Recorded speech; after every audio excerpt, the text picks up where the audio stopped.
Botafogo vai levar o Goiás na justiça pela falta de torcida do Fogão no estádio da Serrinha. No encontro entre os times nessa Série B, no vídeo de hoje eu irei tentar aqui esclarecer um pouco dessa situação que não parece ser, não é como a imprensa fez parecer ser. O Goiás não agiu de má fé e irei explicar aqui o que pode acontecer, em relação a esse pedido aí do Botafogo e por quais motivos aí de segurança não tivemos torcedores aí das duas equipes nesse duelo dentro do estádio Alê Pinheiro. Além disso, no vídeo de hoje, irei trazer aqui o tema sobre o técnico Marcelo Cabo, treinador aí que permanece no Goiás para essa reta final da Série B, se a diretoria está fazendo certo em manter o treinador hoje no comando do Goiás, que não vem fazendo uma boa sequência, apesar de vir pontuando nos últimos jogos, o torcedor sempre questionando muito ele. No vídeo de hoje eu irei trazer aqui se, por exemplo, o Goiás conquistando o acesso na Série A, o Marcelo Cabo ficará no comando esmeraldino para esse planejamento em 2022. E finalizando os assuntos do vídeo, mais um jogador que fica sem contrato, meia Giovani, que tem passagens aqui pelo Goiás, atualmente no Cruzeiro. Será que o jogador irá continuar no time celeste em 2022? Esses serão os assuntos do vídeo de hoje. Antes de começarmos, eu peço para você deixar o seu like aqui embaixo, também se inscrever em nosso canal, cada vez chegar esse conteúdo aqui para o maior número de esmeraldinos possíveis. Eu irei começar o vídeo de hoje falando a respeito do meia Giovani, jogador de 27 anos de idade, que já teve uma boa passagem pelo Goiás aqui, inclusive pelo time esmeraldino em 2018 na Série B. No total daquela temporada foram 54 jogos, com 7 gols marcados, além de 9 assistências. O jogador foi muito importante naquele time que conquistou o acesso à primeira divisão nacional, time muito bem encaixado ali com o Ney Franco, tinha o Michael, o Lucão, também o Renato Cajá, além aí do goleiro Marcos. São alguns bons jogadores que ajudaram o Goiás a retornar à primeira divisão nacional. Depois disso, o Giovani acabou rodando aí bastante no futebol brasileiro, pelo Curitiba, depois pelo Cruzeiro, o Avaí e agora nessa reta final da Série B ainda permanece no time celeste até o final da temporada. Isso porque o seu contrato já se encerra com o Cruzeiro em dezembro. Ele já pode assinar um pré-contrato, inclusive já discute aí termos de renovação com a equipe celeste. Hoje eu não tenho assim exatidão sobre essas informações, tá bom? Salariais. Hoje o salário dele gira aí na casa de 100 a 120, 130 mil reais. Esses são os vencimentos mensais do meia Giovani no Cruzeiro. Ele já, inclusive, deu uma entrevista aí no site Lance a respeito, que quer sim permanecer no Cruzeiro para a próxima temporada e fazer história com a camisa celeste. Então, tudo indica aí que o Giovani já está negociando e está indo bem nesses avanços com o Cruzeiro para permanecer em 2022 lá em Belo Horizonte. Ele, inclusive, disse que seu principal desejo, é colocar o Cruzeiro de volta na Série A. Esse ano praticamente, a chance praticamente zero do Cruzeiro conquistar o acesso nessa reta final. O meia Giovani, que mesmo jogando muito bem, tanto no Goiás na Série B em 2018, quanto no Curitiba em 2019, ainda não teve essa oportunidade de disputar a primeira divisão, sendo um jogador titular, por exemplo, do seu time. Quero saber sua opinião aí a respeito do jogador. Hoje eu diria que o Goiás não tem nenhum atleta que se compare a ele em 2018, Foram aí no total 54 jogos com 7 gols marcados e 9 assistências, jogador realmente muito brilhante. Hoje se encaixaria, por exemplo, uma função parecida do Elvis, que vem sim fazendo uma boa campanha pelo Goiás, São 2 gols e 10 assistências na Série B, mas eu acredito que ficou faltando sim algumas peças chaves dentro desse elenco do Verdão nessa Série B. Quero saber sua opinião aí a respeito do meia Giovani, se ele seria uma boa para o Goiás visando as próximas temporadas.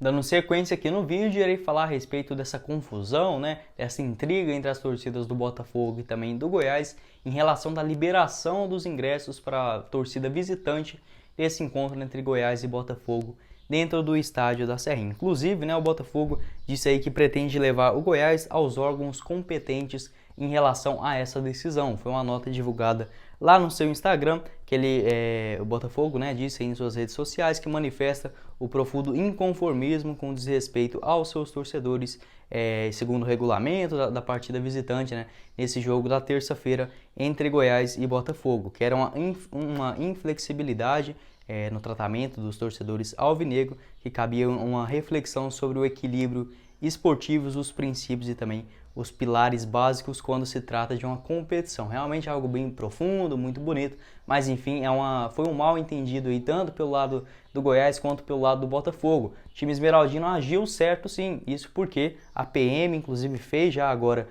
um revistamento dentro do estádio Ale Pinheiro ainda nessa terça-feira e garantiu que é impossível o Goiás ter torcida visitante nesses últimos jogos da Série B, que ainda não tem os protocolos certos de segurança para garantir, né, realmente a segurança boa, o jogo tranquilo para esses torcedores também fora de casa, que é muito importante, né, não caçar confusão. Agora que o futebol está retornando aos poucos, eu acho que sim, é uma atitude justa. Agora, se os outros clubes que o Goiás irá jogar fora de casa também impedirem, né, do Goiás ter sua torcida visitante, aí faz parte do futebol, enfim, eu acho que cabe cada um tem aí o bom senso. O Goiás não fez isso por sacanagem, isso porque a CBF liberou torcida visitante ainda no último final de semana.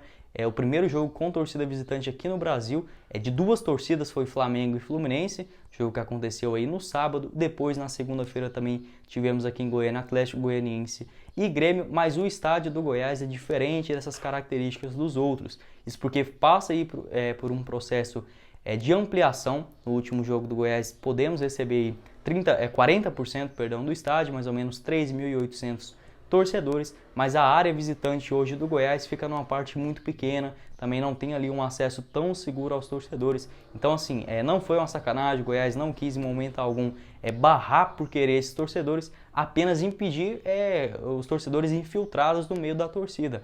Até mesmo eu acho muito justo, né, aos torcedores reais do Goiás, porque é uma quantidade muito pequena de ingressos, só 3.800, um jogo muito grande, e o Goiás também não queria, né, que outros torcedores comprassem, entrassem ali no meio, poderia causar uma confusão. E obviamente é muito diferente, porque tivemos aí alguns jogos do Vasco, por exemplo, contra o Confiança e também o Sampaio Corrêa, que a torcida estava no meio.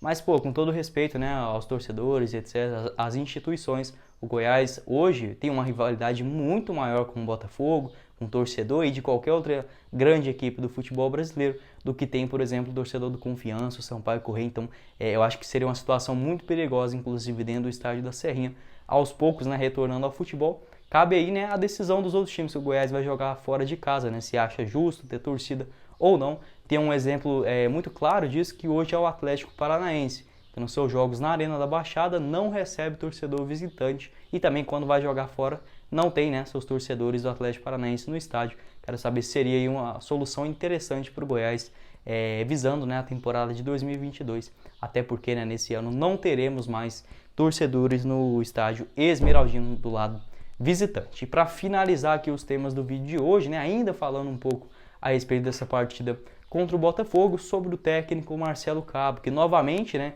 mais ou menos antes de completar aí um turno à frente do time esmeraldino, até aqui são 18 jogos, volta a ficar mal falado entre os torcedores, alguns também, quem sabe, pedindo sua demissão, também perguntando se ele irá continuar no Goiás para 2022, ainda são coisas incertas. Isso porque, né, o Goiás faz uma campanha até aceitável, até aqui nessa Série B, no segundo turno, ou seja, praticamente aí, com todo o comando do Marcelo Cabo, o Goiás é o quinto melhor time dentro do campeonato, então mais ou menos se condiz com a atual situação do time esmeraldino na tabela geral. Até aqui são 19 jogos, do Marcelo Cabo à frente do Goiás, com 8 vitórias, 6 empates e 5 derrotas. São muitos empates, né? O Goiás empata muitos jogos, inclusive já poderia estar numa condição um pouco melhor nessa Série B. Isso porque a maioria dos empates o Goiás inclusive jogou melhor. Então acaba que fica meio injusto os resultados, mas enfim, Marcelo Cabo sendo contestado pelo seu estilo de jogo. Hoje em dia a sua maior parte das suas escalações são no esquema 4-2-3-1. Às vezes o torcedor não gosta muito, tem muito lançamento, às vezes retranca demais também, mas pelo menos tem uma defesa sólida. O Goiás tem a melhor defesa junto com o Coritiba até aqui nessa Série B. Se tratando de Série A e temporada de 2022, acredito que a diretoria só irá tratar a respeito de sua renovação, permanência, saída após o final da Série B. Isso porque hoje eu não vejo, mesmo se o Goiás perder os 2-3 próximos jogos, não sei se a diretoria iria mandar embora o Marcelo Cabo, tentar colocar o Glauber Ramos ou um outro treinador para essa reta final da Série B. Até mesmo porque se fosse para demitir, já tinha demitido o Marcelo Cabo lá naquela sequência de 3 derrotas, né? Avaí, Vasco e Vila Nova. Eu acho que seria o momento ideal para a última demissão do campeonato, mas se não acontecer, eu acho que já não compensa mais fazer isso nessa reta final da Série B, mesmo o time jogando aí muito mal. É um estilo de jogo realmente que preocupa, né? Entra ano, sai ano.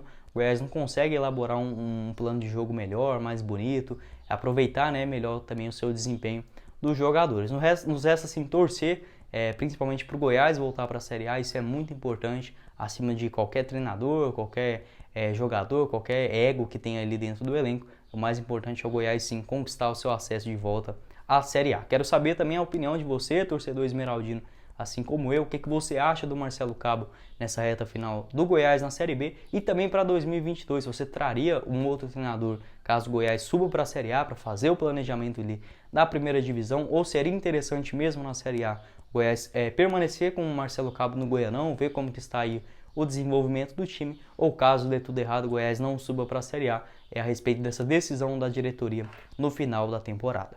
Bom, esse foi o vídeo, eu espero que vocês tenham gostado. Não esqueça de deixar o seu like aqui embaixo também, se inscrever no nosso canal. Também, se você não é seguidor, corre lá na página também do Goiás News no Instagram, trazendo conteúdo de qualidade para todos nós. Aqui quem falou com vocês foi o Guilherme e nos vemos numa próxima oportunidade. Meus caros esmeraldinos. Valeu, galera!